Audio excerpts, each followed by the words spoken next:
안녕하세요. 서치원TV의 서치원입니다. 현재 빌딩 시장에 많은 관심을 갖고 계시고 스터디를 하고 계시는 많은 고객분들은 2018년도부터 2022년도까지 저금리로 인한 화폐 유동성 증가로 인해서 가파르게 상승했었던 자산의 가격 시장을 많은 경험했을 거라고 생각하고 있습니다. 경기 침체로 불리우고 있는 이 현재 자산 시장에서도 서울의 빌딩 시장은 좋은 기회들이 다가오고 있다고 생각하고 있습니다. 그래서 지금 현재 현금을 확보해야 되는 이유와 다가오는 기회에 대해서 제가 생각하는 점을 공유드리면 좋을 것 같습니다.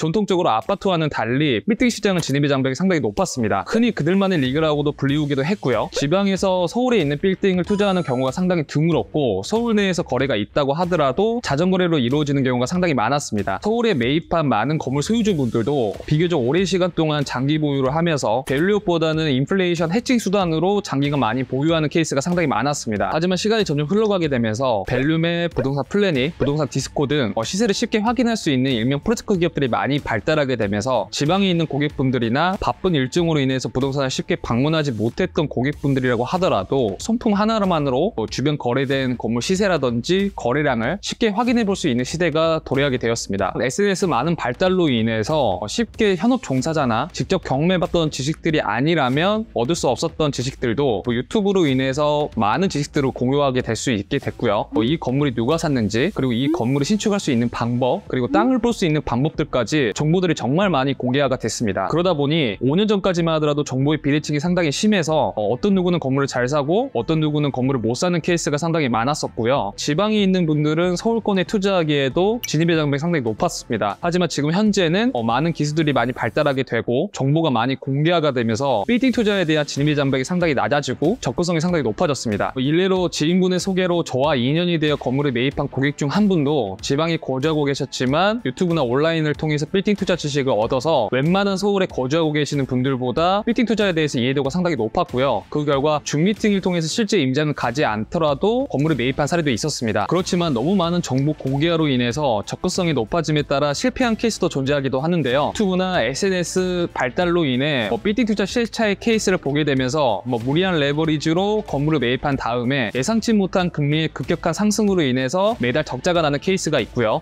투자 전 미리 예측하지 못하고 건물에 발생하는 동파라든지 동파, 임대료 연체, 건물의 추가적인 비용 발생 등 생각보다 해야 될 과정들이 많아서 높은 시세 차익만 노리고 청사진을 기대했던 많은 투자자분들이 어려움을 호소하고 있습니다. 앞으로 제가 예상되는 상황은 예상치 못한 금리의 급격한 상승으로 인해서 매달 적자가 나는 대출 이자로 인해서 급격하게 나오는 매물들이 많이 쌓이게 될 것 같고요. 두 번째로는 내년 총선 이후로는 미국과의 금리 차이를 줄이기 위해 동결되어 있던 금리가 다시 상승할 수 있다는 금리의 불안감이 좀 있을 수가 있을 것 같습니다. 현재도 침체된 경기 속에서도 신축된 건물이나 대수조된 건물의 공급량 증가로 인해서 장기적으로 공실이 많이 발생될 수 있는 걸 볼 수도 있는데요. 신축 건물 역시 매물대가 많이 쌓이고 있는 상황입니다. 그러다 보니 대출 이자를 감당하지 못하고 원가예로 나오는 매물들도 있고요. 현재 시세보다 2년 전, 많게는 3년 전 시세로 나오는 매물들이 나오고 있어서 투자자들의 입장에서는 기회라고 판단되는 매물들만이 현재 거래가 되고 있습니다. 인플레이션을 잡지 못해서 가파르게 금리를 올렸던 현재 상황에서 현금을 확보해서 쥐고 있는 것보다는 상승하는 인플레이션을 해칭하기 위해서 기회를 노리는 게 중요해 보입니다. 단기적으로 신축이나 대수선을 통해서 시세 차익을 빠르게 얻는 거는 현재 시장에서 되게 어려워 보이고요. 금매로 나오는 건물들 중에서 안전마진이 미리 확보할 수 있는 건물들을 선택을 하고 그러한 건물들을 장기적으로 가져가는 방향으로 가야지만 향후에 인플레이션 해칭을 방어할 수도 있고 장기 보유에 따라오는 시세 차익을 얻을 수도 있습니다. 실제 저희 오래된 고객분들은 가지고 있는 부동산 자산들 중에서 코어 자산을 제외하고는 건물을 거의 다 매각을 했거나 시장에 내놓는 경우들이 상당히 많은데요. 이러한 이유는 앞으로 다가올 금리 인상으로 인해서 좋은 건물들이 나올 거라고 예상하고 있기 때문에 전부 다 기회를 잡으려고 준비 중에 있습니다. 빌딩 시장은 뒤늦게 들어오는 시장 참여자들로 인해서 꼬마 빌딩 거래량이 많이 늘어나고 있는 상황인데요. 앞으로도 꼬마 빌딩에 대한 거래량은 많이 증가될 예정이지만 중대형 빌딩은 아직까지도 거래량이 많이 저조합니다. 하지만 내년 상반기부터는 올해보다는 거래량이 점차 늘어갈 걸로 예상이 되고 있습니다.